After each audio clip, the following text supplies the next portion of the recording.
Ukay-ukay, bili na kayo. Ayun. Kasi nga wala pa kami sampayan eh. Kaya sa ano kami nagsasampay. Ayan pa sa labas, ukay-ukay. Sa bakod kami nagsasampay. Oh.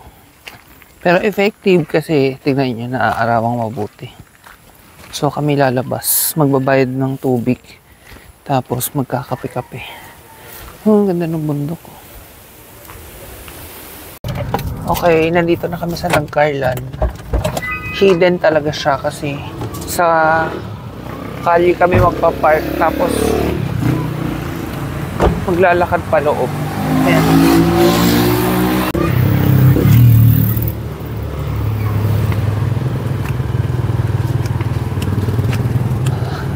May parking naman pala sa loob.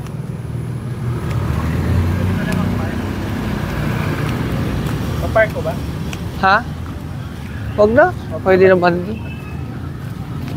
Ito na siya. Maraming tao. Oo nga, malaki pala. Akala ko maliit.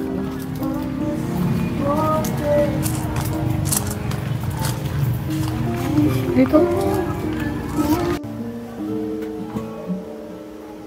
Look at the stars, I came along, our road is all cool. Ayan, yung ano niya, paligid. Ang laki. Although outdoor lang naman. Ay, may indoor din pero maliit yung sa loob. Tapos, mura yung kape. Ano kami, 2 kapeng malaki. Tapos, may pasta pa. Tsaka ensaymada. 380 lang.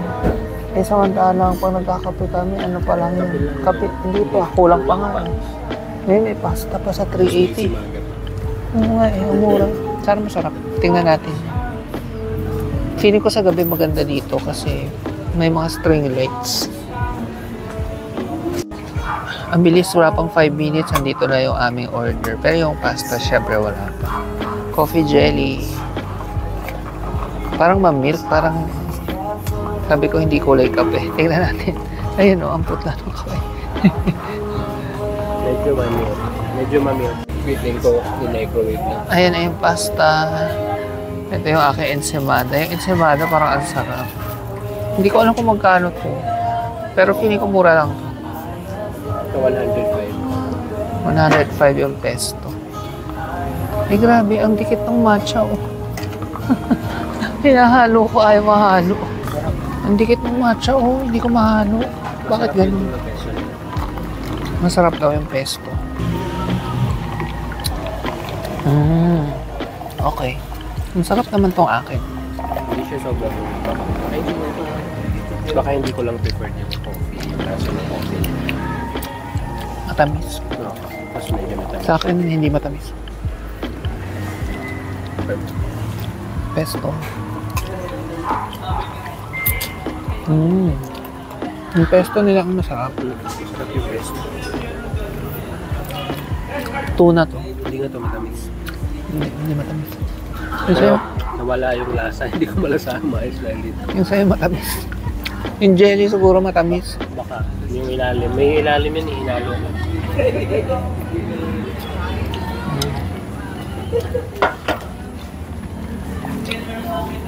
Tikman natin ang ensaymada.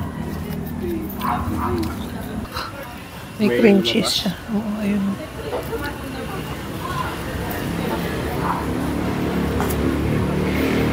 Sarap ng hangin sa kanila.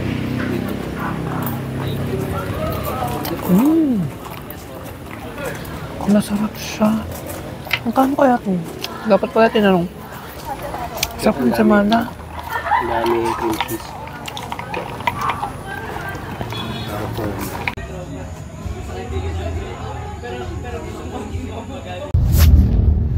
Okay yung napuntahan naming coffee shop. Hindi lang nagustuhan ni mahal yung kanyang coffee jelly. Pero yung aking matcha fusion ay masarap. Tapos 110 pesos.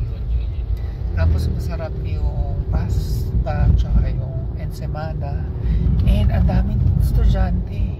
As in, datingan sila ng datingan. Sabi ko nga, kahit medyo tago siya, medyo looban eh. Hindi naman sobra. dinadayo kasi ang cozy ng lugar, mahangin, Instagrammable, tapos affordable, sakto sa mga estudyante. May malapit palang school doon. Yan na nga ba Kaya sabi ko, kung ako magko-coffee shop or milk teahan, gusto ko malapit sa school. Tapos yun, may tambayan kasi importante yung may tambayan, nakakapag-banding yung mga estudyante or pwede sila doon gumawa kunyari ng assignment.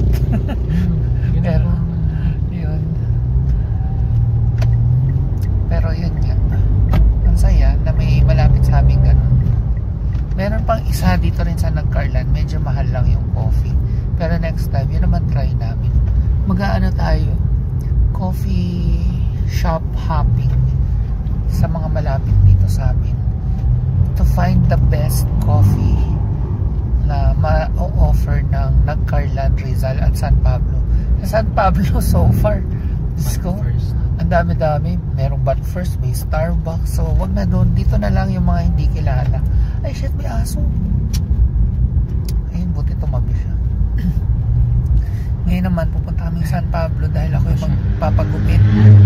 Gabi na, pero sayang nakabase na kami para magbuka uli akong bagets dahil nakaka-mature yung long hair. Tsaka para sa trip namin 2 weeks na lang, kailangan na pala nating mag-book ng hotel. Ano ba yun? Less than 3 weeks. Kapagupit na nga tapos may exit.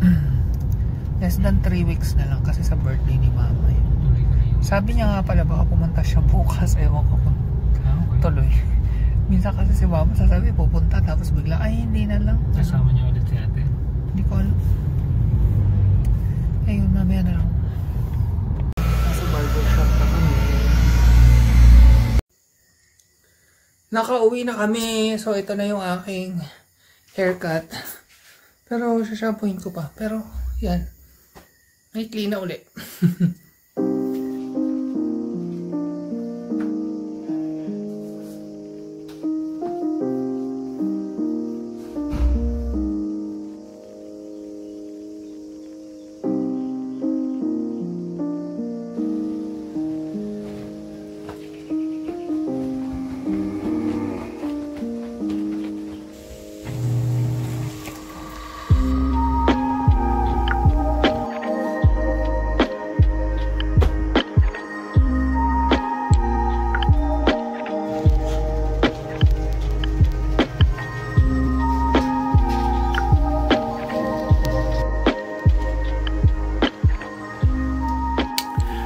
Magandang hapon.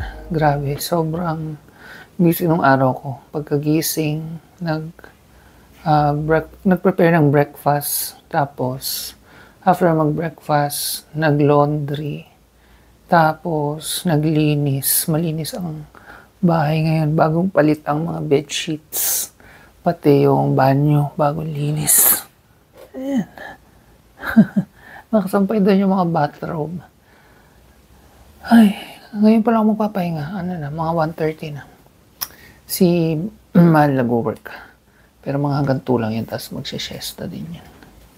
Supposedly, pupunta si Mama today, pero nagkasakit siya kaya hindi na naman tuloy. Kaya yan. Tapos bukas mag-work ako. Pero mag-i-edit ako ng video ngayon para may ma-upload ako mamaya. Wait lang, higa lang ako. So, yan yung haircut ko. Nakakainis yung pag nagpagupit ka. Yung after kang gupitan, ang ganda nung length niya. Pero parang feeling ko, after mong paliguan siya, nagiging mas maikli. Ang ikli tingnan. Pero nung bagong gupit naman, parang sakto lang. Kaya, mukha na naman ako itlog ba? O hindi naman. Si Mami... Sarap pag bagong palit ang bedsheet. Tapos sila, drenay shampoo ko silang lahat. Tapos punas paa. Lahat. Hindi ko na kayang paliguan sila. Tapos si Gerald kasi may sakit din. May colitis siya. Nagpa-check up sila. Kasi na yun, more than a month na. Eh, di ba yung iba, kusa naman gumagaling yung ganyan, yung kuliti. Sa kanya, more than a month na. Ang mahal pala ng check-up sa mata, no? Imagine yung check-up alone is 1.5. Sabi ko nga, yung check-up ko sa ubo ko, 350 lang. Mahal pag mata. Pati yung gamot, mahal. Pero yun, sana gumaling na rin siya. Ayan, kaya hindi makapaligo tong mga to. Wala pa namang 1 week na hindi sila naliligo. So, dry shampoo ko muna para mabango. Anyway, siesta na rin muna ako. Habang nagsisiesta, mag-edit din ako ng video eh.